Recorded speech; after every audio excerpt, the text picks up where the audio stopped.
President Barry Jagdeo reiterates that Guyana will only sign on early to the EPA with the European Union if the grouping threatens tariffs on the country's exports. Scores of angry citizens caused chaos earlier today at several Carifesta distribution booths in Georgetown. Anna Lindener is remanded after being charged with accessory to murder and harboring criminal elements, knowing that they were wanted by police for murder. The details of these and other stories, business news, judiciary, and of course the latest sporting action in the Diamond Mineral Water and NCN Sport News and more after these. Good evening, I'm Delicia Fletcher. And I'm Paul Moore. With this edition of the 6 o'clock news for today, Wednesday, August 20, 2008. Here's what's happening, Paul. Thanks, Delicia.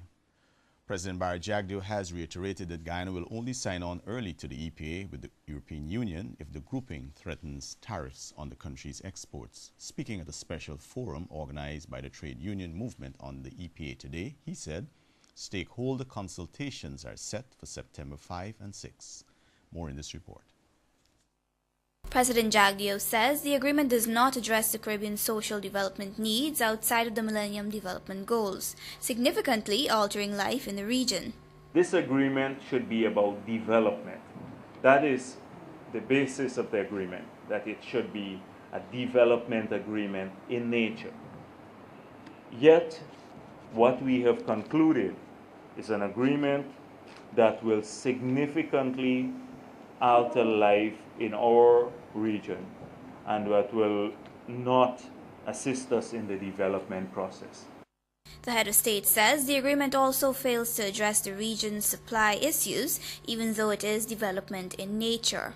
How do we produce more? The cost of energy, the cost of infrastructure, the cost of capital. How do we solve shipping problems? Say, for example, Guyana doesn't have a deep water harbor.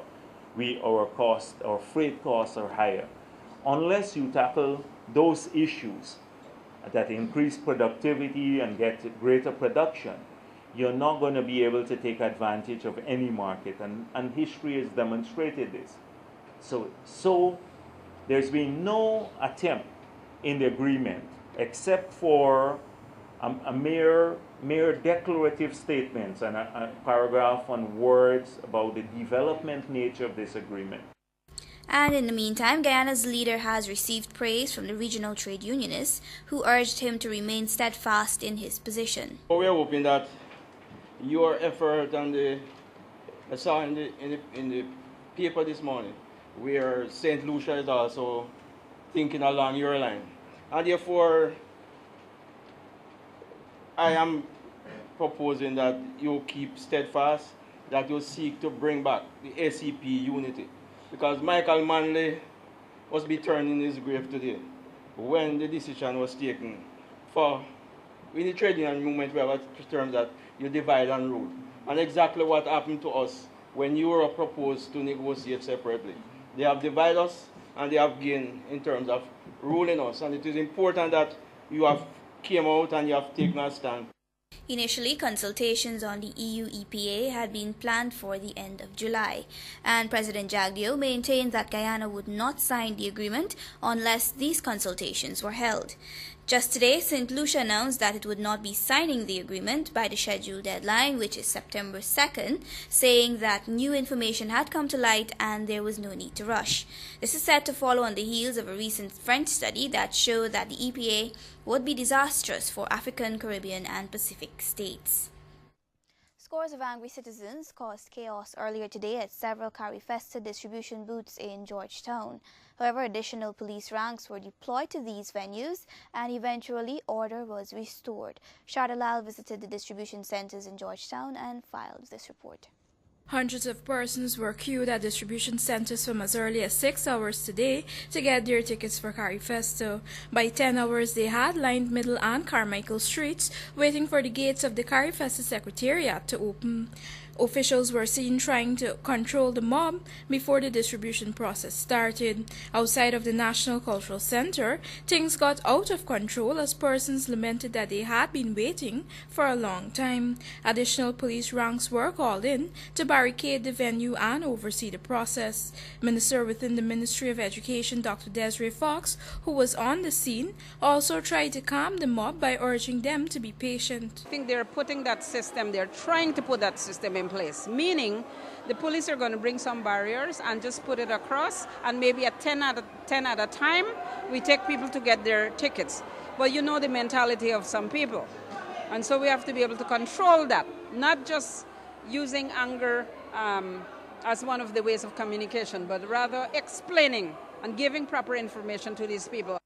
Eventually, order was restored and persons were able to uplift their tickets smoothly. Over at the Cliff Anderson Sports Hall, all systems were in place and persons were able to collect their tickets without confusion. A volunteer explained to NCN that 26,000 tickets were available at the facility for the various CARIFEST activities. She noted that a mechanism was also in place to address ticket shortages. If tickets finish, then what?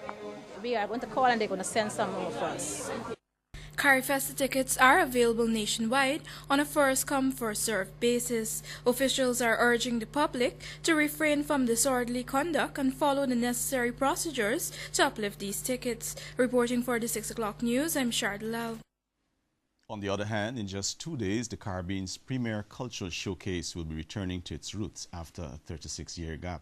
And while this event will bring back many memories for those who were present during the first CARIFESTA, it could very well be just a once-in-a-lifetime opportunity for others. Here again is Sharda Lal. Avenue, those present in 1972 would disagree. To most, the first CARIFESTA established the benchmark for future festivals. However, many are of the opinion that the spirit of 1972 has waned over the years. Guyana will attempt to recreate history as she welcomes over 30 countries from the Caribbean and further afield for this cultural spectacle. Having recognized deficiencies within the cultural sector, the government has invested significant sums of money to revive dying art forms and breathe life into new ones. The Ministry of Culture has also established several innovations which it hopes will become permanent fixtures of the festival. However, months of stringent planning and preparation will all boil down to Friday evening when Guyana ushers in the festivities. For many Guyanese, this is the first time they will have an opportunity to witness something of this magnitude. I spoke to several persons to find out their expectations for the opening ceremony and beyond. For the artists in Guyana performing there, now we give them a good show and we will perform to the best of our ability. So look out for CARIFEST and we'll be around. It would be a time when people would remember, you know, and you come and you always remember to say, well, this. It would be a nice time. And I think this year here, for me, I think it's going to be much, much bigger than all the years because we have so much in store and we have so much talent. And as a Caribbean person, why wouldn't you be interested in seeing what other Caribbean countries have, you know, as their art forms and so on? And I would want to think they have a lot of good things up their sleeves. So Guyanese usually go all out to host anything. While the CARIFESTA Secretariat has remained tight-lipped about the elements of the opening ceremony, this has not curbed the public's enthusiasm. In fact, expectations are overwhelming for the celebration, which is being held under the theme, One Caribbean, One Purpose, Our Culture, Our Life. Reporting for the 6 o'clock news, I'm Sharda Lal. The new stage for the CARIFESTA opening ceremony has been set up and is ready for the grand cultural event on August 22nd. The stage was shipped from Midland, Texas with the support of Swansea Industrial Associates and the Government of Guyana. Mark Murray has the details. According to Swansea's director Dwayne Duncan, engineers were able to set up the stage within 3 days. After shipping it here and getting it in Guyana, we were able to make quite an aggressive timeline. We worked pretty hard. Our crews were very supportive. The stage is made from aluminum and steel with the roof measuring 44 feet and carrying 60,000 pounds. We manufacture all the parts, right down from pins to R-clips. And about the only thing in this system that is not ours are the nuts and bolts, which we buy elsewhere, but everything else is machined or fabricated in Midland, Texas.